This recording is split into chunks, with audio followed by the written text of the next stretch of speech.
You're listening to Tehachapi with Key Budge, Corey Costello, and Greg Garrett. Welcome to another episode of Tehachapi. Key Budge, Greg Garrett, Corey Costello will be joining me later for a conversation we're going to have with a filmmaker that produced a film here in the Tehachapi area, and he also spent some time here. So Corey and I will have a conversation with him about that. But Greg, we want to talk about the filming industry here in Tehachapi, but we want to talk about council meetings, some of the people's business that has been recently taken care of. Sure. Important stuff, right? The city of Tehachapi, we have city council meeting every first and third Monday of every month. I want to remind everybody of that. But a couple items noteworthy from our last meeting was the council weighed in supporting the AVA. The AVA is American Viticulture Area. What does that mean? Wineries that are in town and grape growers that produce a beautiful wine. They're trying to create an AVA, which is a boundary for them so that they can be recognized. So right now, the wine that's produced in Tehachapi on the bottle, it says California wine. When the AVA is approved, it'll say Tehachapi Mountains. So we're really excited about that. That means something to our whole region. It absolutely does. It's yet another feather in our camp, right? In our hat.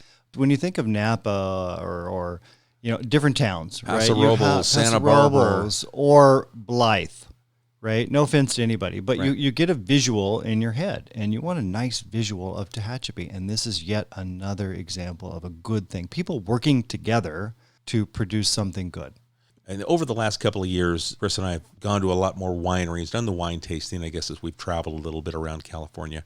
And a lot of those communities that have that AVA designation, they're nice communities. They really are. And I think it's a little signature that goes along with it that a certain demographic, if you will, kind of recognizes. Right. And Santa Barbara, Paso Robles, like you said, Napa Valley, those are all areas in California, very nice places to go to, and it says something about the community. And I'm excited that this is a possibility for us. It does. Even though we're a City of Tehachapi employees, we work on behalf of this entire community. Let's face it, right? We're all in this together. We're one great community.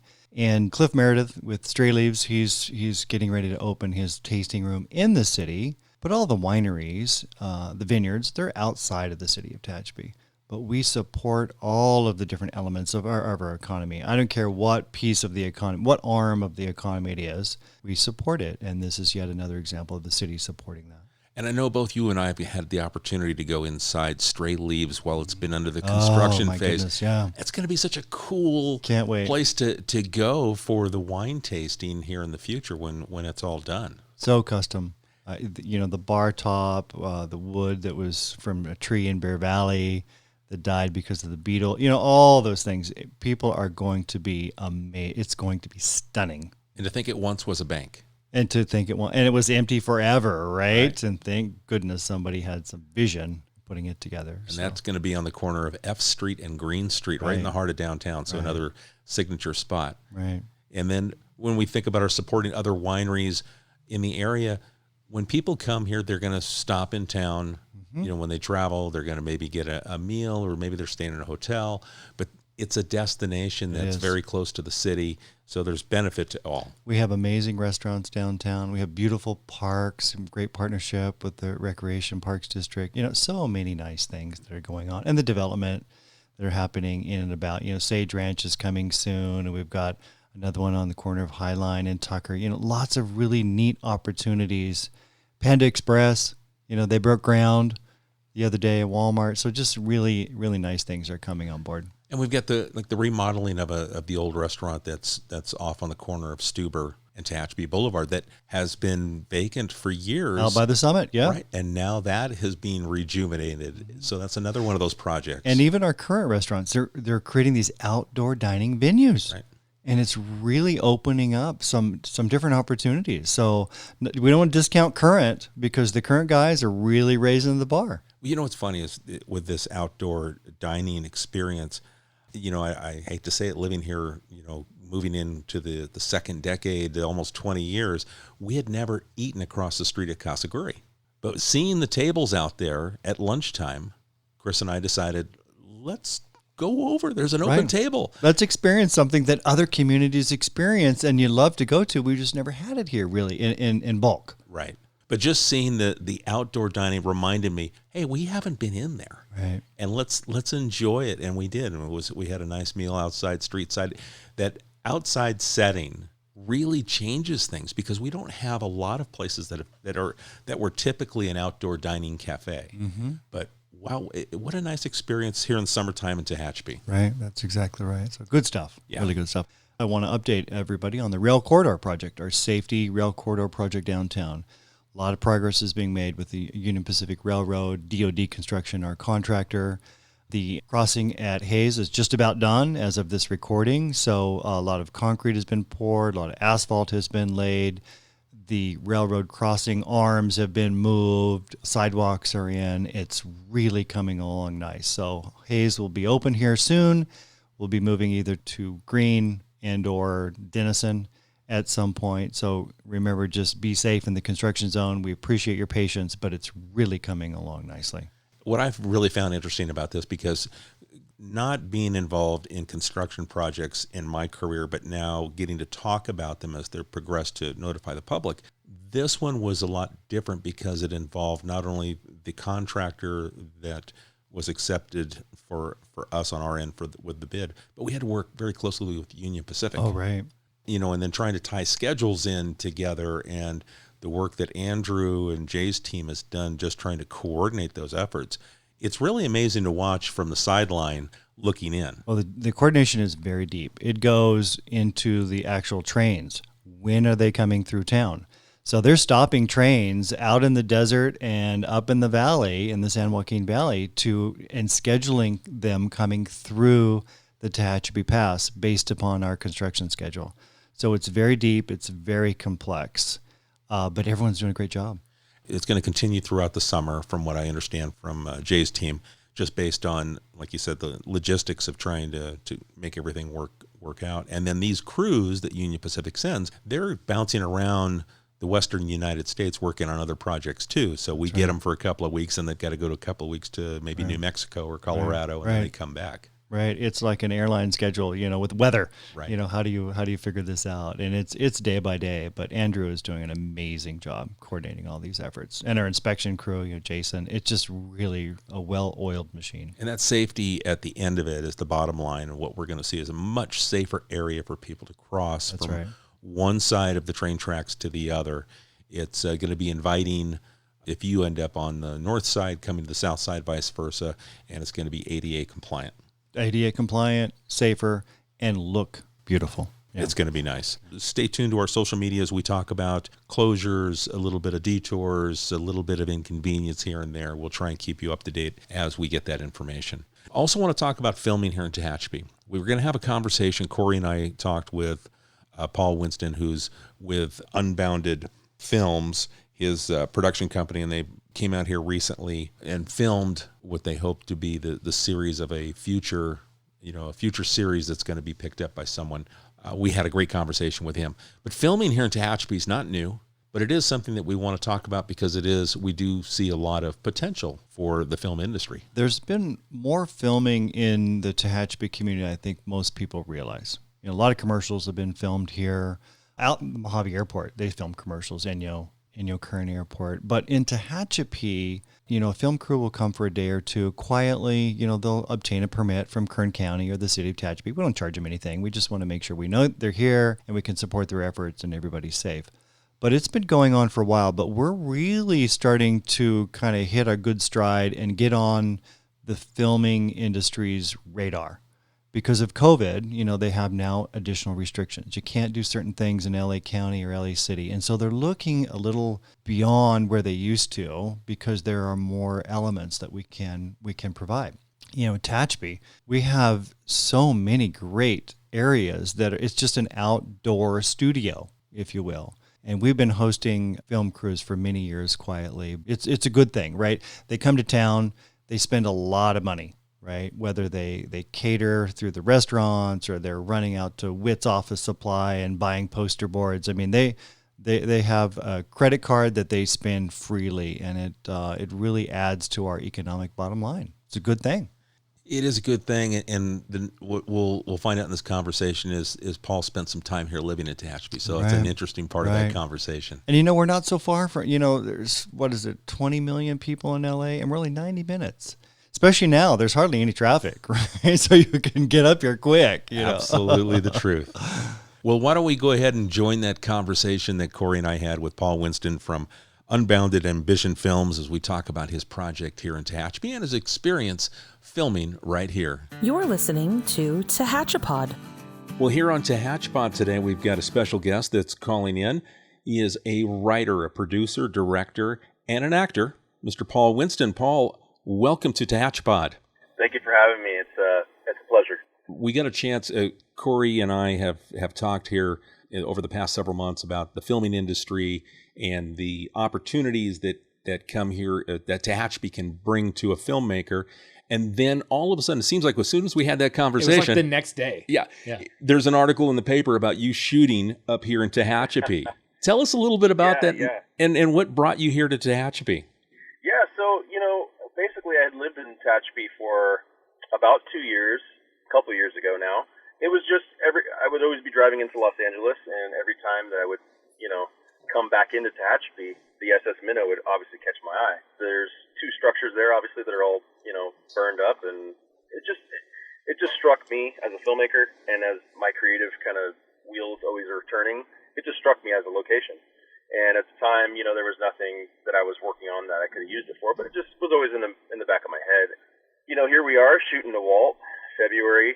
We shot in Sacramento at Sac Fashion Week, and then we were all set to shoot up in Mare Island, which is on the outskirts of Vallejo, for this kind of desolate, dystopian, future-looking location for this particular scene that we ended up shooting in Tehachapi.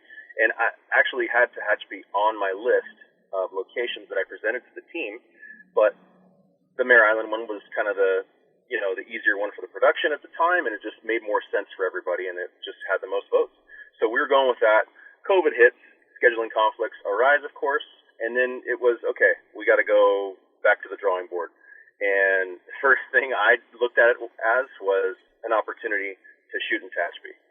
And I brought that up again to the team. Lo and behold, everybody was just so into it, and it just matched our storyboards actually almost to a T. So it couldn't have worked out better. It seems like this is a story that we've heard a lot, and this is kind of where Tehachapi is trying to angle itself a little bit as a filming destination, because a lot of you folks, whether it's independent or studios, are getting back to filming, but you're not getting back to filming maybe in the capacity you were before COVID-19. I know we got a call from a crew that wants to do something that said, yeah, we were told our crew size is going to be half and we can't go more than 2 hours away from LA. So has that been the case, and it's been a matter of kind of making adjustments and finding alternative locations because of COVID? Yeah, absolutely. It's a major monkey wrench thrown into the equation. And it's, for example, when we shot at Sac Fashion Week, that just wouldn't be able to fly right now because there's just too many people. There's just too many people in an enclosed environment. So with COVID restrictions especially on productions, SAG or non-union, you just can't do that. And I mean, there was well over 150 people at the Sac Fashion Week shoot. So, and we shot there for 3 days, and that was just, it was so many moving parts. And with something like that in this particular time, you just can't do it. So in this, shoot that we did in Tehachapi a couple weeks ago now, it was a very small crew.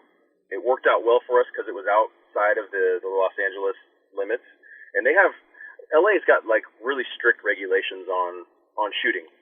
Again, whether it's union or non-union. And so with us in this production, we shrank everything. So we chopped everything almost in half because we had to. So I'm talking budget, I'm talking people, I'm talking resources, material, craft services. Everything was chopped pretty much into half. And we did the best we could with what we had and what we had to make work. And that was kind of my approach to it, was I wasn't going to let COVID stop me from doing this. So I figured out the best alternative, and it ended up being the best overall. What was your experience here in Tehachapi for those couple of days that you were here? Was it, I know you spent a couple of years living here, but you brought people in from the outside. And so what was that professional experience like for them? Was there any pluses, minuses that you can share? Yeah, it was. It just felt like home. I mean, the Walmart was different. That wasn't there when I was living there. That was definitely different. So when I went, because I had to go get some extra, I had to get some gear, I had to get some memory cards for the camera, I had to get some batteries and whatever else, running some errands, and I was like, all right, well, all I knew about was Kmart. I remember Kmart. So I go by the Burger King and I'm looking, I'm like, wait a second, there's no more Kmart. And I keep going, I'm like, oh, that's right, they had the Walmart coming in. That was under construction when I was still living there. But the people, I mean, it was just, everything was just, like I said, it flowed. And my crew was really, really, really, really into the atmosphere because it was, again, I mean, we all went into Tehachapi at the time. It was before you guys got shut down again. Like, we went into Big Papa's and had dinner that night, and like, it was great. But like, everybody on my team was just like, man, this is a cool, quaint little town. And again, I mean, we had great service. We went to Big Papa's, for example, and when I went to Walmart, I saw a couple familiar faces that some people I used to see in town. Cause I don't even know what the population is in Tehachapi. What is it? Let's see, city's around 10,000, but the entire greater Tehachapi area, 34,000 or so. Oh, okay. Yeah, so I want to say I saw probably a couple familiar faces. I probably saw them in the gym when I used to work out there in town. But yeah, no, I mean, nothing but good things to say. It was just a great experience. I mean, everybody on my team was happy. Everybody was really interested in how I found that location. They were really, really curious as to where in the heck I would ever see something like that far outside of LA. And, once I gave them the backstory, everybody was like, oh, wow, that's awesome. So was it kind of cool? Was it kind of cool to be able to, obviously, when you have to cut budgets and people and stuff, there's you miss a little bit out of your filming, but was it kind of cool and refreshing to maybe be a little smaller and be a little more, I guess, raw, so to speak, as you work through this stuff and kind of getting back to more of a simplistic model of of filming? It was an experience that brought back my roots in filmmaking, which is guerrilla style filmmaking. So guerrilla style filmmaking is just run and gun, basically. You run, you shoot, and then you deal with it later. And like big time filmmaking, when you got budgets and you got time and you got all these things, things are much more planned out and they're much more strategic in your approach. So the way that we had to do it out there, like, given our small crew, given our small time frame, given our small budget, was we had to run and gun. We had to kind of fly by the seat of our pants. And it was a great experience because Nick Smirnoff was just having a great time, and his energy was so high with that. And he was the one saying, like, man, you guys handle this guerrilla filmmaking like it's like your everyday thing. Mm-hmm. And it was funny that he said that because, like I said, it was my roots. I've been so used to doing very structured shoots, and our Sacramento shoot was very structured. Our shoot at in Malibu and Simi Valley before that, very structured. But this one, we had to run and gun, and it was kind of refreshing. Yes, to have a small crew is good because it makes it a little more intimate. You get to know your crew more. By first name basis. You get to kind of interact with them on more of a personal level, which is always cool for me because I like to learn about people and I like to know their stories and I like to talk and I like to just learn. And it was a shoot that, like I said, it was very guerrilla style, and it surprised me how smooth it went and how much I enjoyed it. What's the you kind of touched on it a little bit, and this is kind of what we like to get off to people in terms of when a crew does come, and even if they're not shooting directly in the city limits, you pointed it out. You go to Walmart to buy gear that you needed. You sent the crew to, everybody went to dinner in a certain spot. I mean, that benefit for the community, the spending that happens in the community by film crews is big for especially small communities like ours. I mean, what kind of on average, and not really giving numbers, but what are things that you guys kind of consume when you do come into a town? Is it hotel rooms, meals, that kind of stuff? Yeah. So it was all the above pretty much. Yeah, we didn't even do craft services. Like, it was going to be too difficult for us to bring craft services out there into like that landscape. So what we did was we all just came into town when we were eating, or wherever that might have been. So it was into food, restaurants, into material that we needed. We needed gas several times for our generators and obviously our production vehicles. I mean, there's so many things that I was sending crew. I mean, I had one guy that just is this transpo, so he just goes back and forth into town getting whatever we need, whether that be gas, whether that be food, whether that be material, batteries, et cetera, et cetera. So yes, it does definitely pump something into that system, which is what Darla Baker and I talked about, which was a key goal of mine. I understand how communities like that work and how they operate, especially in a time like this where it's so minor of what everybody's getting. I know that Tehachapi's, your guys' tourism right now is highly affected by everything that's going on. So it made me happy to put that money into that system because that system was so good to me when I was living there, and it's just a great thing to be able to do. Yeah, let's talk a little bit about your experience here in Tehachapi as a resident. What brought you here to this community a couple years ago? So funny enough, I was living in North Hills in the Los Angeles Valley, and girlfriend at the time and I had this place together. We ended up moving out to Tehachapi because her family lived out there. We ended up, long story, but the house that we were renting in North Hills ended up falling through. So we, at the time, honestly had nowhere to go. So we went out to Tehachapi and stayed with some family, and then we were in an apartment over there behind.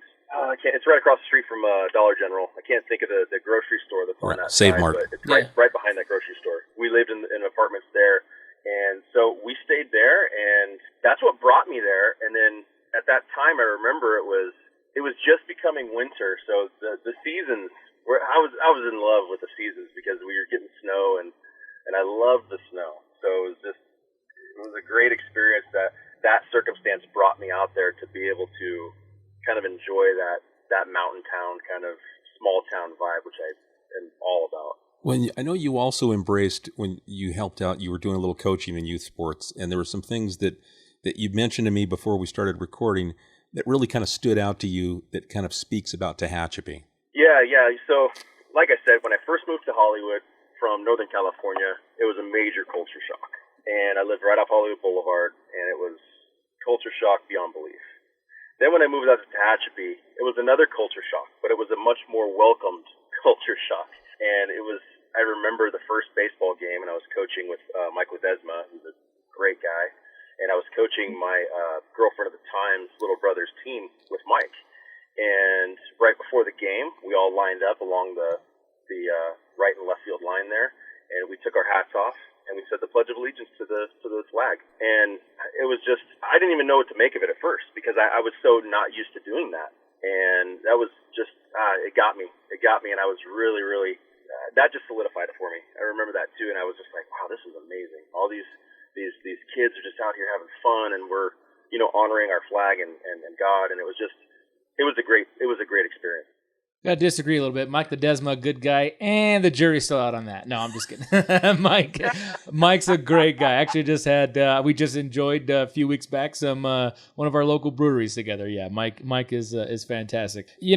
How important is it for you as a filmmaker to kind of have an easy process, so to speak? I mean, in Tehachapi, we don't have a very rigid filming process. I think back in 2019, I believe it was. It might have been late 18. We had Amazon's Bosch come up here and shoot. They actually had one of the seasons, there was a storyline involving Tehachapi Police. So they wanted to film at the actual Tehachapi Police Department, and they wanted to get a shot of the front of the building and the sunset, and they had this whole shot planned out, and one of our cars would drive by. And I think literally we charged them like $50 for somebody just to stand there and make sure C Street was closed. And the guy said, "Are you sure? Like that's it? I mean, do you want me?" And then but they were so happy. We even had an officer who just was, as long as he wasn't taking calls, he was actually driving the unit back and forth. And at the end, the guy said, "Man, I'm gonna go tell all my friends about this place. Like, this is great, and it's very affordable, and we can get it done." I mean, obviously that's important for you guys when it comes to the bottom line and getting your production finished. Yeah, it totally is, and it's one of those things that like making your, because your production is going to have its challenges beyond belief anyway. So any thing you can do to help make that more of a smooth process, whether that be in pre-production or production, I mean, it's all the better. And in my hometown, very, very closely an example to Tehachapi, it's very film friendly in that sense, to where it's like, it's almost, well, because of the fact that nobody really films there, so it's like, well, nobody films here, so it's almost like, well, we don't even know, like, say, for example, $50 you charge, we don't even know what to charge sometimes because nobody films there. Yeah. If it becomes like a major thing like LA, I mean, they know they can get away with it, so they'll charge you, you'll be paying out the nose. So, yeah, it be an independent, whether it be a big studio, SAG, or non-union. I mean, it's important to try to streamline everything as best as you can. You know, do everything in your capability to just make sure that you have a smooth process. And then obviously, again, you got to be prepared for the challenges because they're going to happen.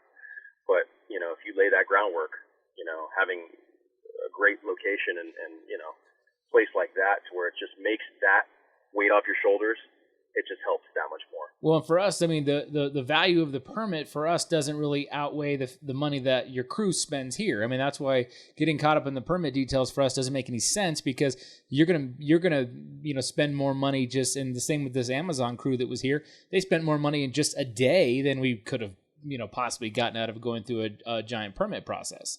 Oh yeah, for sure, totally. And I mean, it's why get caught up in something like that when, you know, ultimately a production, especially if it's like a massive production, they're gonna pump so much into the system there. I mean, it's not worth getting caught up in that kind of stuff. Now, Paul, let's talk about what brought you up here. This project, Nawalt. Tell us a little bit what you can, because I know it's still under wraps, but there's a little bit that was talked about in the newspaper article, and I know you've got social media that you're doing a little bit of a push. What is it that you can share about what we can anticipate coming? So a few things. First and foremost, it's a sci-fi piece. The first sci-fi that my production company has ever been a part of, which is super, super cool for me because it's a whole different world. I mean, sci-fi anything goes in sci-fi. You just make it up. I mean, look at Star Wars, for example. You know, I mean, anything can go depending on whatever world you're creating. So first and foremost, it's sci-fi. At its core, it's a love story between my character and Mariah Boone's character. She is the title character. She is Nawalt. Basically, the premise, my character wakes up from this recurring dream of him being tested like a lab rat, and his girlfriend is she's gone without a trace. I mean, after a beautiful night they spent together, she's gone without a trace. And then it's kind of like putting these puzzle pieces together as the story moves along, creating kind of the sense of urgency for my character to find out where she is. And he finds these clues along the way. And the major clue that he finds that leads him to her is the clue at the property there in Tehachapi. That's pretty much what I can give you at this time. It's there's a lot of moving parts. It deals a little bit with some clones, like artificial wombs, stuff like that, and that's pretty much all I can say about it. But that's the gist of it. And if I understand correctly, this is a pilot, and you're hoping the goal is for this to be a series that you can attach with someone. Correct. Yeah, this is something. So basically, we have our pilot, and then we use our pilot. You basically use that as your pitch to be able to shoot that season of that first season, basically. So with my script for that first season, that goes hand in hand with your pilot that you use to get it into the right hands and get it into those platforms that we spoke about earlier. You know, it's amazing. I don't think people realize how much work goes into what you do. I had a friend who was friends with some people that were at one time, well, they still are, but they were an independent film company. They filmed a movie. They showed it at a festival. It got bought by a studio, and the studio turned around and said, "Okay, here's $5 million. Go remake it with different actors and better equipment." But they still had a budget, and so he and I ended up being extras in the movie, and I spent a day up in Fresno being football coach number 2. Like, literally, though, it took all day for us to film 3 scenes, and we were just background actors for the most part. But, I mean, it was amazing to me how many times it got run through, and then, okay, let's run it again, but just audio this time. Okay, let's run again, no audio this time. And, you know, I was exhausted after that day of literally filming 3 scenes. And the movie actually was a summer release. It was The Gallows, which ended up being a pretty big summer film. And so I have a little IMDb credit to my name. I'm just going to throw that out there. But man, it was a lot of work. I didn't realize how much went into just 3 scenes. And that was not even counting the editing after the fact. Where are you at with the project right now? You finished wrapping. Are you starting to go over and get ready to go into the post-production phase here, or you still have some scenes to shoot? Yeah, we're not quite done yet. I'd say we're about after the shoot that we did in Tehachapi. We're about halfway there now. So there's still some major pieces that we have to shoot, and now we're dealing with the whole shutdown again in the state. So it's like it threw another monkey wrench into our equation here. But I'm finding the best workarounds that I can. Well, we got more sites up here. If you need to move some more workarounds, we can help you find more sites in Tehachapi to make it happen. No, absolutely, man. I actually was looking at what we had to shoot, and I was like, man, if I can go back out there, that would. We'll make it happen. Give us a call. We will site select for you, and we'll help you out. No problem. Yeah, absolutely. We've had I've had people reach out from New York that are doing some publications, and they're looking for imagery to go along with different industries. And I've gone out and taken some shots so they have an idea of what's out here. So we're more than happy to help in those kinds of projects because like Corey mentioned earlier, our mom and pop businesses out here do well when we have these visitors come in. And you like to spend a little bit of money, so we welcome that. And it's fun to see our stuff on the screen. I mean, I got a call after the Bosch episode ran. Someone's like, "Hey, I love that show," and all of a sudden, like, there's Tehachapi Police, and there's a guy saying he's a detective from the Tehachapi Police Department, and your logo's on the screen, and like, it was really cool to get that reaction. Yeah, that's super cool, man. I like that. That's cool. Well, Paul, we appreciate you joining us. Is there anything that you'd like to add in that we maybe didn't, ask you or mention? I know we definitely want to talk about, make sure if people want to follow where you are along with your production, you've got some social media. So let's tell everyone where they can follow this project, Nawalt, and the name of your production company. Yeah, so basically the production company is called Unbounded Ambition Films, and you can at Unbounded Ambition Films on Instagram. You can always follow me on Instagram. It's paul.winston. And then the best way to find the most current stuff on Nawalt is always going to be on the Unbounded Ambition page, Instagram page. And also IMDb is a great source for finding out what's, some logistics for the shoots and who's involved and where we're shooting and stuff like that. But if you want more of an intimate kind of connection with the project, Instagram's the best way to go. Very cool. Well, again, thank you so much for joining us. Corey, do you have a... No, I'm just following Paul on Instagram right now. Like, there you literally. Go. So as we speak, you've got another notification on your Instagram account right now. and after looking at Paul's pictures, I'll make sure I'd be nice to him. Look like he'll take me for sure. Like, this dude's in shape. He'll roll me in a second. And then I know... Hey, man, it's only because, let me tell you real quick, the only reason I'm in shape like that right now is because I have an amazing strength and conditioning coach named Skylar Vandiver of Ready to Win. It's this great strength and conditioning coaching platform, and he's got my body like this. And I will give you one last little teaser about Nawalt. My character is born in a lab. So he's born in an artificial womb, and he is supposed to be the epitome of basically human perfection, if you will. So that's the last little teaser I can give you about the project, and that's why you see, like Corey was saying, that's why you see the picture there. Where take advantage of the gram while you can, right? Like while you're in the best shape, I'm gonna take advantage of probably my profile pictures on the gram that way. I hear you. I should have done that when I was about 12. Might as well, man. Right? Well, the project is Nawalt. And this is Paul Winston. Did you write it completely, or were you a co-writer on this? I'm the lead writer on it, but It was a co-written production with me and Dwayne Ram. And you're producing it. You got your production company, Unbounded Ambition Films. And we just appreciate the time and thank you for, one, coming back to Tehachapi. Glad that you had such a great experience in the short time that you lived here, but you kept it in the back of your memory, and then you brought it back and you shared a little bit of what you're doing with us right now currently. So we appreciate that. Absolutely, Keith. Thank you so much. Like I said to you before, I wanted to do some sort of a screening in Tehachapi for the Tehachapians to come check out this project because, like I said, Tehachapi plays a character in and of itself in our piece pretty much. Yeah, we can make that happen. We can try to get with the movie theater when they open back up, or even the BK theater, do a couple showings. Yeah, that'd be great. Yeah, you could roll out a little... Great, man. We get a red carpet out there, get everybody some photos. I love it. Get some good old little Hollywood feel in there. We'll get Nick Smirnoff out and do the paparazzi for you. Perfect. Yeah, then he'll try to hustle me for another job at the same time. That's right, he will. Absolutely. You know him. Exactly.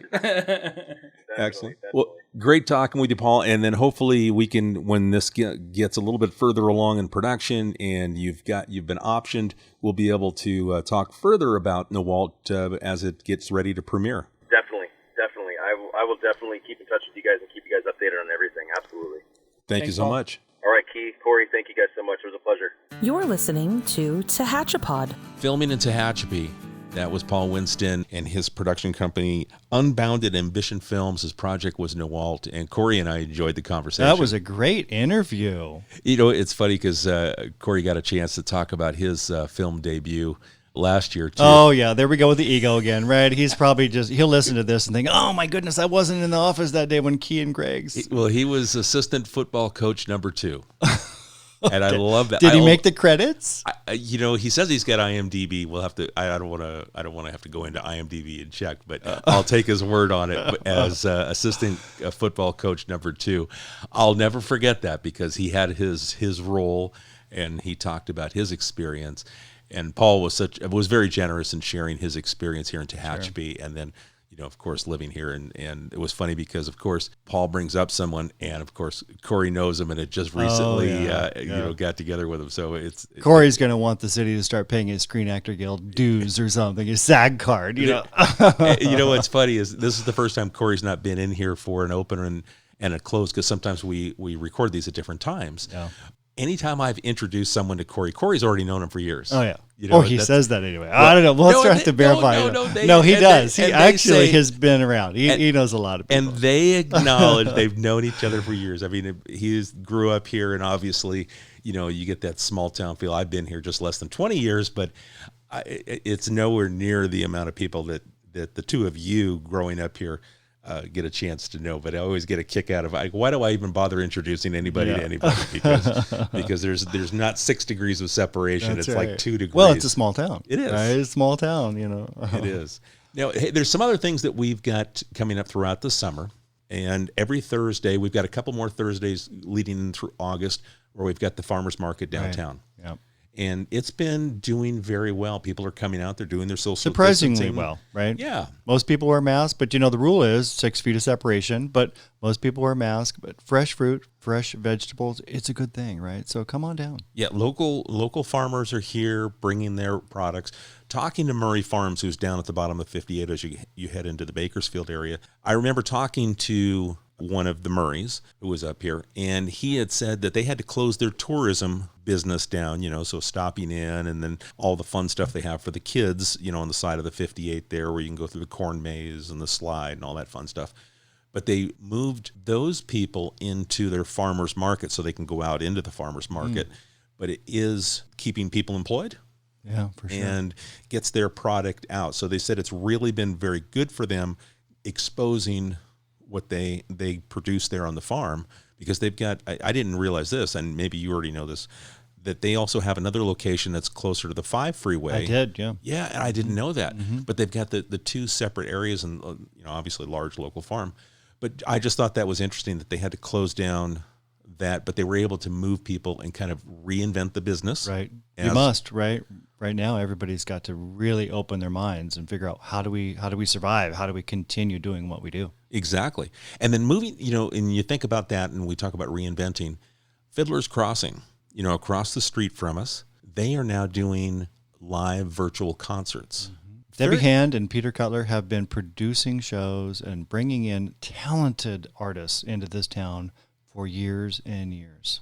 And the quality of the sound was really, really good. But they had another folk group on there playing live, and then the recording is available. So I got a chance to listen to it. I thought it was pretty cool, and then we shared it because it's relevant here to the community. And again, a business reinventing itself and making itself available to the community. Yep. So Fiddler's Crossing. Yeah. It's a great place. Yeah. So we've got all kinds of interesting things, and we'd love to hear from you. If there's something that you would like us to talk about here in the future, shoot us an email, media@tehachapicityhall.com. Greg, Corey, and I would love to hear from you, get a little feedback, and let's make sure we're talking about the things that you want to listen to. So again, media@Tehachapi City Hall. We want to thank everyone for joining us, and we'll catch you next time. Tehachapod is a conversation about Tehachapi designed for the people who live here or who would like to know more about this mountaintop community. If you have a question you would like answered, email media@tehachapicityhall.com. We will try to answer it on a future episode of Tehachapod.